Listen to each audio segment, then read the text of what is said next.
हम में से कई लोग इस विषाद से ग्रस्त रहते हैं कि हमें हमारे जीवन में अपेक्षित सुख सुविधा कभी प्राप्त ही नहीं, क्योंकि हमारा भाग्य ही यही है, क्योंकि हम ऐसे परिवेश में जन्मे। किंतु क्या आपका जन्म आपका प्रारब्ध निश्चित करता है? कुछ सीमा तक करता है। जैसे वर्षा की बूंद जब बादलों से जन्म लेती है तो उसका प्रारब्ध होता है धरा पर गिरना, किंतु वो धरा पर कहां गिरती है ये निश्चित करता है कि उसका भविष्य क्या होगा। केले के पत्ते पर गिरे तो कपूर बन जाती, सीप के मुख में गिरे तो मोती बन जाती, विषधर पी जाए तो विष बन जाती। बूंद एक ही, प्रारब्ध तीन। तो प्रारब्ध हमारा जन्म नहीं, हमारा चयन निर्धारित करता है। इसलिए अपना चयन सोच विचार करके करें। जत्र नार्यस्तु पूज्यते रमन्ते तत्र देवता,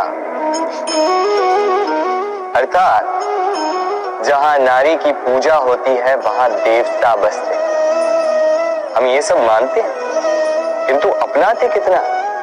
अब आप कहेंगे कि हम स्त्रियों को सबके सामने सम्मान देते हैं, उसके जन्म दिवस पर या विवाह की वर्षगांठ पर हम उन्हें उपहार देते आदि इत्यादि, किंतु क्या ये पर्याप्त? आप सोचिए, एक स्त्री अपने पति के लिए, अपने पिता के लिए, अपने पुत्र के लिए, अपने भाई के लिए क्या क्या नहीं करती, और उसे हम क्या केवल एक भेंट देकर उसे संतुष्ट माने? स्त्री को सुवर्ण आभूषण नहीं चाहिए, महंगे वस्त्र नहीं चाहिए, उसे चाहिए आपसे सम्मान, सबके सामने भी और एकांत में। उसे चाहिए आपका समय, आपका समर्पण और थोड़ा सा प्रयास कि आप उसे जता पाए कि हाँ, आपके जीवन में उनका स्थान, बराबरी का भाव, तभी आप कह पाएंगे जत्र नार्यस्तु पूज्यते रमन्ते तत्र देवता। अक्सर आपने आपके माता पिता, आपके हितैषी, आपके शुभ चिंतकों के मुंह से ये सुना होगा, इसे कुदृष्टि लग गई है, इसकी कुदृष्टि उतारो, ये मत करो नहीं तो कुदृष्टि लग जाएगी, ऐसा श्रृंगार ना करो, वो मत पहनो नहीं तो कुदृष्टि लग जाएगी। और कुछ तो इस कुदृष्टि का उपचार भी कर लेते हैं, मिर्च का धुआं जलाते हैं, तेल की बाती से कुदृष्टि उतारते हैं, काला टीका लगाते हैं, क्या क्या करते हैं। उचित है, किंतु मैं कुदृष्टि को नहीं मानता। मैं मानता हूं कि यदि आपका मन अच्छा हो तो कोई भी कुदृष्टि आपको किसी भी प्रकार से हानि नहीं पहुंचा सकती। आंधियां भी केवल उन्हीं घरों में धूल भर पाती है जिन घरों में खिड़कियों के पर्दे दुर्बल होते। बवंडर भी केवल उन्हीं दीवारों को गिरा पाते हैं जो नींव से कमजोर होते। और आपके व्यक्तित्व की नींव है आपकी सोच, आपका दृष्टिकोण। एक ही स्थिति, एक ही स्थान, एक ही घटना को आप सकारात्मक रूप में भी ले सकते हैं, नकारात्मक रूप में भी ले सकते हैं। निर्णय आपका है। इस संसार को जैसा सोचोगे वैसा ही पाओगे। इसलिए स्मरण रखिएगा, अपनी दृष्टि नहीं, अपना दृष्टिकोण संभालिए, क्योंकि जैसा कहा गया है, इस संसार में बुरी दृष्टि का उपचार तो है, बुरे दृष्टिकोण का नहीं। बालपन से कहीं पहेलियां सुलझाई होंगी आप, क्यों?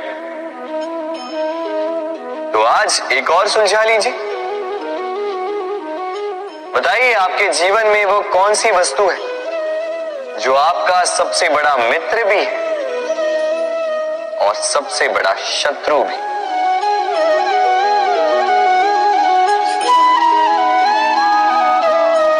समझदार को एक संकेत ही पर्याप्त है। उचित सोचा आपने। वो वस्तु है समय। क्यों?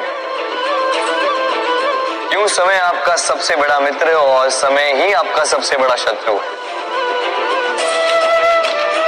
उत्तर है समय का सम्मान। जो व्यक्ति समय का सम्मान करता वो अपने जीवन के सारे लक्ष्य प्राप्त करता है। संसार उसकी कला पहचानता है, उसे महत्व देता है। और जो व्यक्ति समय का महत्व नहीं पहचान पाता, नहीं समझ पाता, जाने अनजाने में उसका अपमान करता है, संसार उसी को भुला देता है।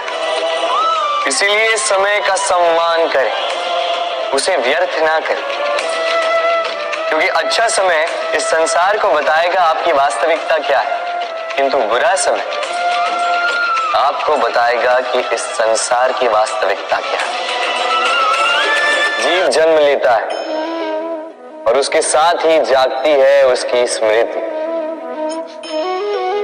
स्मृति बड़ी ही बलशाली किंतु विचित्र अनुभूति होती, सदा आपके साथ रहती। आपके साथ जो जो घटता है वो कहीं ना कहीं किसी स्थान पे संचित रहता है। किंतु कभी कभी हम भूल जाते हैं कि स्मृति हमारी, तो इसमें हमें क्या सहेजना है और क्या मिटा देना है, ये हम पर निर्भर करता है। इस जीवन में क्या सहेजना चाहिए? सुख, आनंद के क्षण, वो क्षण जहां किसी ने हम पर उपकार किया, वो क्षण जहां किसी ने अपनी मित्रता निभाई, वो क्षण जहां हमने किसी को सुख दिया। और हम क्या स्मरण रखते हैं? अपने दुख, पीड़ाएं। वो क्षण जहां किसी ने हमारे साथ कुछ बुरा किया, वो क्षण जहां किसी ने शत्रुता निभाई। और फिर यही स्मृतियां हमें प्रेरित करती है प्रतिकार के लिए। इसलिए हमें क्या भूलना है और हमें क्या स्मरण रखना है, ये हम पर निर्भर करता है। इस जीवन में सब कुछ भूल जाइए, किंतु ये अवश्य स्मरण रखिएगा, भूलने वाली बातें याद है, इसीलिए विवाद। कभी बरगद के वृक्ष को देखा है?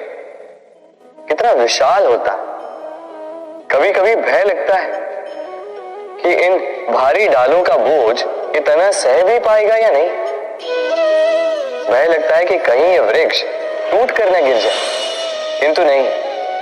समय पड़ने पर शाखाओं से निकलने वाली ये बेलें धरती की ओर बढ़ती और फिर स्वयं जड़ बनकर इस वृक्ष को सहारा देती। इसी प्रकार जो परोपकार करते हैं, सत्कर्म करते हैं, उन्हें स्वयं के लिए चिंतित होने की आवश्यकता ही नहीं, क्योंकि उनके कर्म ढाल बनकर उनकी रक्षा करते हैं। इसीलिए जीवन में सहारे की नहीं, कर्म की चिंता कीजिए। राधे राधे।